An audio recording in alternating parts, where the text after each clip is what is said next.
Hey there, you're listening to the Caitlin Bacher Show, and in today's episode, we're going to talk about 3 major money mindset problems I struggled with as I scaled my business. I think it's really important for me to share these struggles because I know just how hard it can be when you're in the midst of them and thinking to yourself, will I ever get better? Or is something wrong with me? By the end of this episode, my hope is that you'll feel like you are not alone in this and that you have nothing to be embarrassed about. So stay tuned.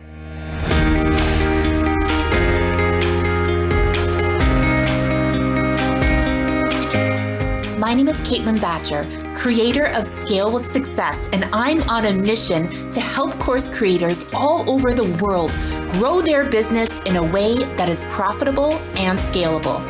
Join me here each week for revealing conversations about what it really takes to scale an online course business to millions of dollars per year without sacrificing date nights with your partner, vacation with your kids, or spa days for yourself. You'll discover the tough decisions I've had to make, the biggest failures I've had to bounce back from, and the learnings that emerged every step of the way. I am so grateful that I had the chance to share it all with you right here on the Caitlin Bacher Show. Let's get started.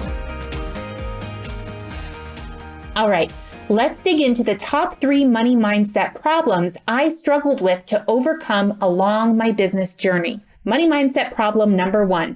I didn't think I could be trusted with large amounts of money. When I tell people I used to be terrified of money, sometimes they look at me kind of funny. Why would you be scared of money? Don't you want to make more money? If you have never struggled with feeling uncomfortable around money, I completely understand how it seems odd that I was A, trying to grow my business, and B, terrified of making large amounts of money. Nevertheless, I was both of these things.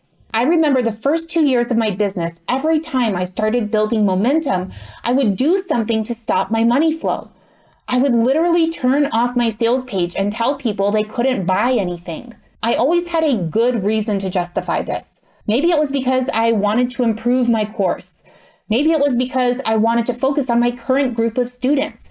Or maybe it was because I wanted to take some time to research a new marketing strategy. But none of those things actually required me to turn off my sales pages. The reality was that I had a deep fear that I could not be trusted with money, and for that reason, I had to throttle my growth so I didn't make too much of it. I was convinced that if I made too much, something catastrophic would happen. To make matters worse, I thought that I was the only one in the world who struggled with these types of money fears, and that having these fears meant that something was fundamentally wrong with me. It wasn't until I started speaking openly with some of my business friends, not my in real life friends, because they would never get it, about my feelings that I began to understand I wasn't alone. I started to read books about money mindset and was thrilled to see stories on the pages that matched my own. Knowing that others struggled with a similar problem made me feel like I was not fundamentally flawed in some way, and that if other people managed to overcome their money fears, I could too. Money mindset problem number 2. Managing large amounts of money was hard, and I just wasn't good at it. Having large amounts of money in my bank account made me feel uncomfortable to the point where I wouldn't even look at my bank statements. Now, when you are trying to grow a business, not looking at your bank statements is kind of a problem, to put it mildly. My first year of business was especially difficult. I couldn't even bring myself to open a business bank account. Anytime I would think of it, I'd start to hear all the voices in my head telling me that managing money was something I would never be good at. So I did my best to avoid my bank statements at all costs. Sometimes I'd have to look, and when I did, I would just burst into tears. My second year of business, I knew that not feeling confident about managing large amounts of money was a choice.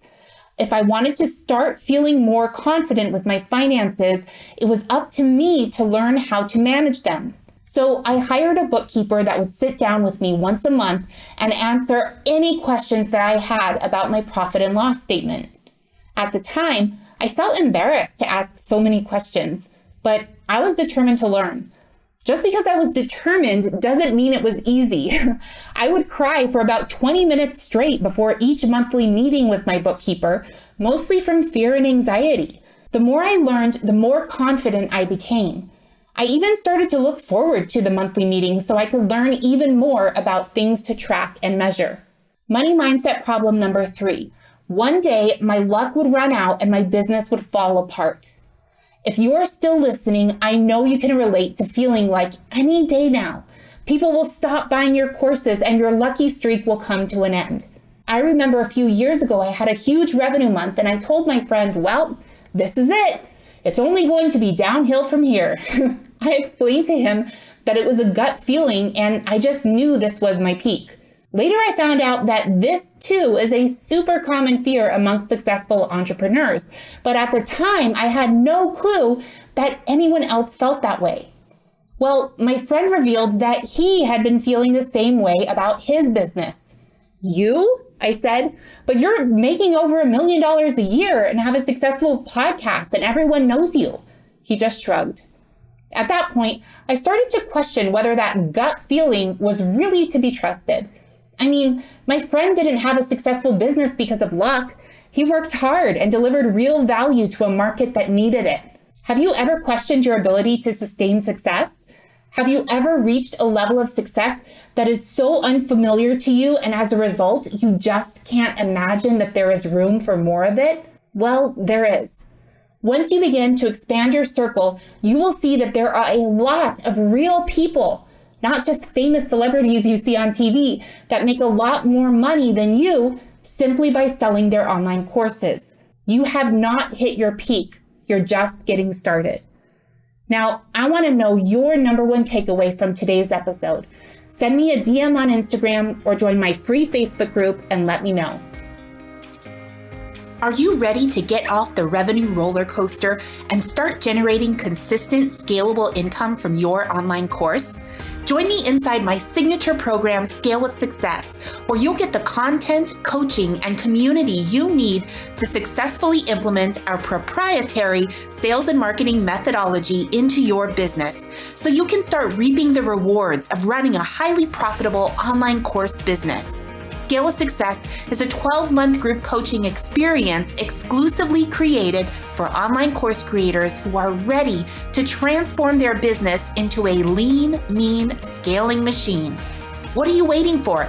Click over to CaitlinBacher.com and apply now.